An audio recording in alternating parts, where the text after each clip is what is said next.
আসসালামু আলাইকুম দর্শক। আশা করি আপনারা সকলে ভালো আছেন। অনেকদিন পরে আপনাদের মাঝে নিয়ে চলে আসলাম দারুণ একটা ভিডিও। আপনাদের মাঝে আমি এসেছি এই ঝিনাইদহ জেলার মহেশপুর উপজেলার মান্দারবেড়ে ইউনিয়নের মির্জাপুর মাঠ থেকে আপনাদের মাঝে আমি বাংলার কৃষি থেকে মোহাম্মদ শিহাব ইসলাম। একটা কলা চাষ সম্পর্কে আজকে আপনাদের কিছু মূল্যবান কথা বলবো এবং জানাবো। যে সকল কলা চাষি ভাই ও বোনেরা আছেন, যারা কলা চাষ করতে ভালোবাসেন, দেখতে পাচ্ছেন একজন চাষি কলা চাষ করেছে, কত সুন্দর কলা দেখেন। প্রত্যেকটা গাছে কিন্তু ভরপুর কলা। দেখেন, যদি আপনাদের একটু দেখাই, কত সুন্দর ভাবে চাষ করেছে। আর এই কলাটি যদি আপনি চাষ করেন, এর কিছু উপকারিতা আছে।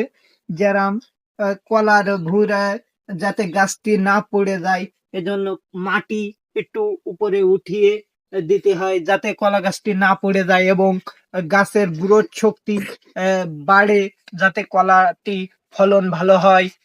কৃষকরা অনেক লাভবান হয়। বাজার যাতে অনেক বাজারে গেলে তার মূল্যটা অনেক বেশি হয়।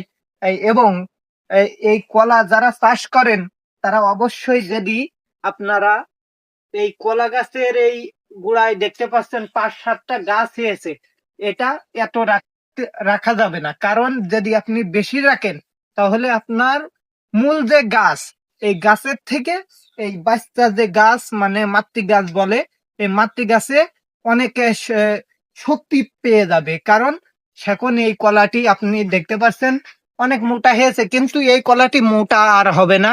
এই মোটা হবে না। আপনারা এজন্য প্রত্যেকটা গাছের গোড়ায় একটা থেকে দুইটি ছোট ওই মাতৃ গাছ রাখবেন। আপনার এই কলা গাছ কাটার পরে ওই কলা গাছে আবার নতুন করে কলা হবে। দেখেন কত সুন্দর ভাবে একজন কৃষক, সে বাংলাদেশে একটি কৃষি প্রধান দেশ, এই বাংলাদেশে তিনি অনেক সুন্দর ভাবে এই কলাটি চাষ করেছে।